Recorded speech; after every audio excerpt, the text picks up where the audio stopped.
everybody. My name is Frank Pilling. I'm from Elixir Healthcare Education.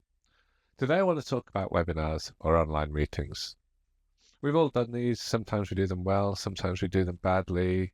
And yeah, people have mixed feelings about them. I was at a meeting a while back with a client. It was a live meeting, so it's in a room. And we were talking about online and hybrid meetings. And he was saying, oh, look, I don't like online. It never works. He said, the technology never works. And um, I thought about that, and I mean, it's interesting. Online meetings came in with COVID. Before COVID, everything was face to face.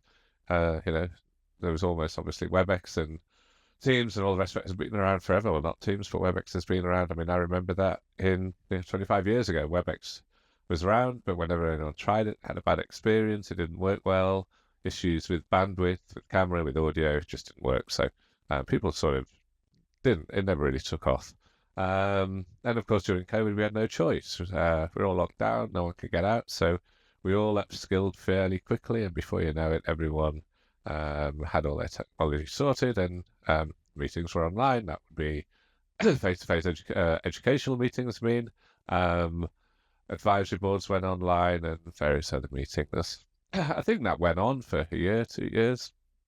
And then people just got a bit tired of webinars because, at first they're so great, they're convenient. You can, you don't have to block out half a day. You can watch it in the evening when you come home from work.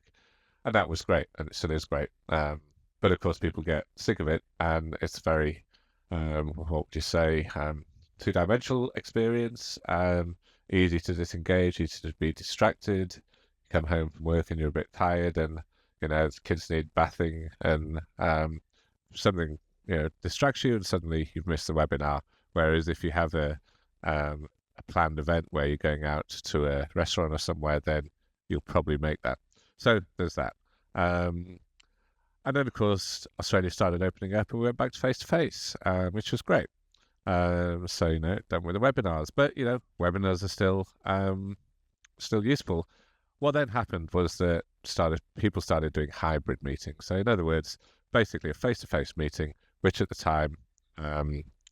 same time is put out online so that people can interact from home as well. So it's perfect, really. You have the option, you have all the advantages of a local meeting in Sydney where you invite all your doctors to it, but you also have your people in remote locations around Australia who can dial in too. I mean, I think it's invaluable for people in remote areas of rural Australia where, there are never any meetings, so it's great for them.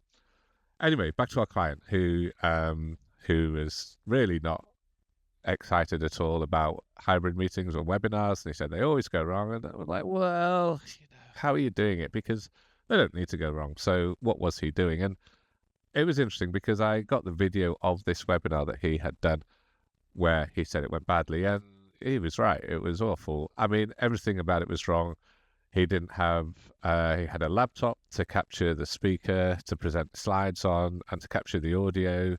And it just didn't really work very well. So the integrated camera in the speaker, in the laptop, was not pointing quite in the right place. He obviously had to read the slides from the same laptop that was recording the video, and the microphone just wasn't very good. And just to give you an idea what that was like, it was probably something like this, The audio wasn't very good. The guy's there talking, he's looking into his computer, he's going like this, and it's just not very good. So I totally agreed with the client. That was, let's just get back to something. Let's go here. Isn't that better? You see, that's the difference. Do it properly. It makes a difference. And that's what I was thinking, really. I thought, well, yes, if you don't do things right, then you'll have a bad experience and you'll never do that again. So obviously that was the first thing, was that he had bad video and bad audio. I mean, audio these days, like you'll see here, I've got a boom microphone with the Bin's headset, and they're really invaluable, especially if you're in a noisy environment. If you're going to have any background noise, these boom microphones are brilliant. They've got a very narrow field of pickups, so you can obviously hear me clearly now, but if I pull the microphone away from my mouth and I take it, and you can't hear me, bring it back and you can hear me quite clearly now. So basically, you see there, once I've moved it away, you couldn't hear anymore. And that's just brilliant if you're in a noisy environment. That's why helicopter TV reporters have this, because, they're in a helicopter, you can imagine the noise in there, and yet you can hear them quite clearly. And all of that for $100 headset that you can get at JB Hi-Fi. So, that's one tiny, tiny thing you can do to massively increase your webinar experience. The next thing was the camera. Obviously, like I say, if I just take you back to the example of bad audio, bad video, the video, it's okay. The camera quality is actually quite good. I mean, that's the phone camera that you're looking at there. But you can see there that the quality of the camera was quite good, but it's just pointing in the wrong place. And that would be maybe like your, integrated camera in your computer. It's good quality, but if it's not doing the right thing. And you can see there that the microphone, again, equivalent to the integrated microphone in a computer, would have been picking up all background noise. It's in a restaurant, there's clangs in the background. So just not a good experience at all. So, just again, by headset, camera, external camera, just go and get $100 Logitech camera from JB Hi-Fi, put it on a tripod, it's and put it in front of the speaker, hopefully so that he's actually looking at the camera like I am now. I know that in various parts I was looking away. Try and get the camera as close to your eye line as you can so that you're actually engaging with your audience. It makes such a difference. I mean, I think we've got away now from the instances where people would join webinars and not have their camera on. It's like I used to say, you wouldn't go to a meeting and put a bag over your head and then attempt to have that meeting. Engagement is so important, and it's not just audio, it's not just the words, it's everything. Anyway, so that was so fix up your audio, fix up your video. Now, the next thing you can do is mix it up a bit. So this is me talking now and not presenting. I'm not presenting any slides, but let's just say I did have slides to present. So I'm going to something like that. That isn't that exciting. Look at that. You can see me in front of the slide. And, I can even point. If I point the right way, I can sort of point a bit, and look at that, 10% versus 8%. Sort of a bit of fun, a bit interesting, makes it look different. In this case, I can have other shots. So, this is going to be, obviously, this is another shot of me in my office. So I'll look at that camera now. You can see I'm looking at that camera, but obviously you can see over, let's see if I can do this. There's my web camera. That's the one that I was talking to before. And here, this phone here, see that phone? That was the example that I had of the bad camera. I'll just go to it now. You see it flick through it. That's the phone. See how easy it is to flick through the different scenes and get back to there. So wasn't that nice? The other thing you can do is add different effects. So if we just go into here, I'm just going to sort of change some of my effects. Let's go to chroma key. You'll see here that I've got myself with a blurred black and white background, which I actually quite like. I'll take away the blur for a second. Okay, so now that I've taken out the blur, what I want to show you is face tracking. Now, face tracking become quite good. So if I'm in a room and moving around, you can see that it's just, the camera's following me. It's quite good if you, don't really have the, don't have a proper cameraman there, but you can have the experience of following the speaker, which is great. Really like that one. Remove background, that's great. So like that, obviously, that's what I did in the other shot, and that was how I was able to then put the slide behind it. One of my favorites, the one I like the most, I think, is I like the blur background. Just blur the background there. And what we can do is add to that is a color pop like that. And if you saw then, I'll just sort of reverse that. You can see that that's just straight blurred background.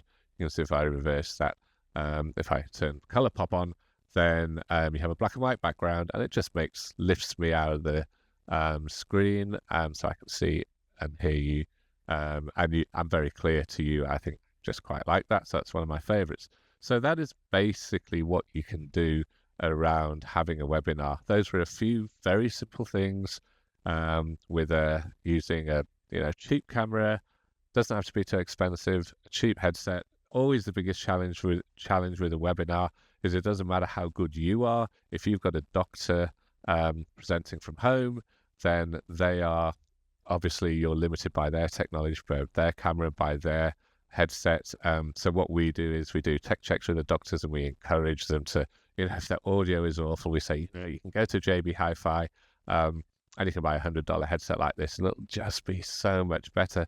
And they want to look good in front of their colleagues. They want to do it. They don't want to do a webinar where no one can hear them. So, we all think they're busy and they wouldn't have time to do that. But you'll be surprised, and a bit of effort, and you can have a brilliant webinar experience.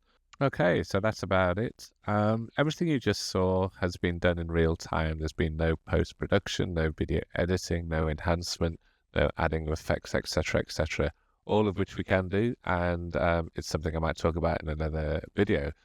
Look, and just before I do go, I just wanted to show you an example, I suppose, of some of our best work. I think what you saw there was okay to illustrate what I've been talking about, but there are a few things that are suboptimal. You'll see that I'm not filming with a chroma key background, which is a green screen, so therefore the taking me out, the cutting out of me and removing the background is imperfect.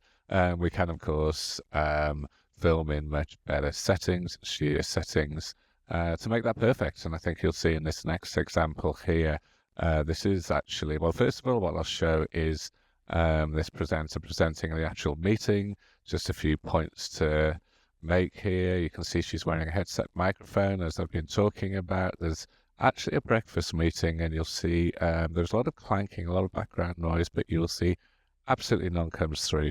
Mortality. There are commonly reported issues with loss of control and an impacted sense of identity. And that's because we set it up properly, and we had the good audio pickup that didn't pick up the background noise.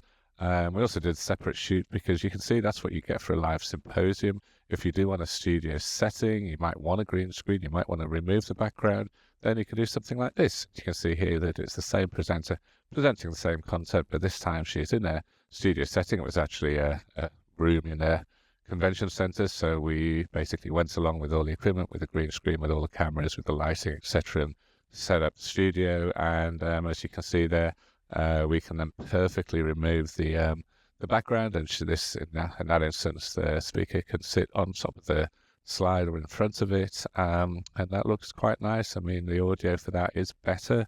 Both examples, the audio is fine. For the studio, the shooting is going to be better. Generally, you have a lot more flexibility. You can light it up properly, whereas in a symposium, you obviously can't. I just wanted to show you those two examples, I suppose, of the best practice and what we actually can achieve, so you don't think what I've been showing you for the last period of time is, the best that we can do or anything like that. And the final thing I want to say is, while we're quite good and we're very happy with what we do, we're not magicians and we can't work magic. Sometimes clients will say, can you make them say this and make them say that? And the answer is no. We can only work with what we have. Some of the things we can't do, for example, is make people change their clothes. You'll notice that I'm wearing different clothes that I was wearing a few minutes ago, and that's because I did this little segment at a different period of time. So yeah, just wanted to point out that there are some things we can't do.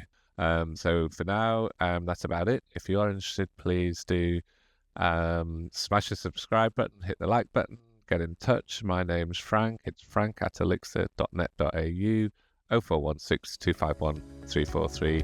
Hope to see you again soon. Thank you.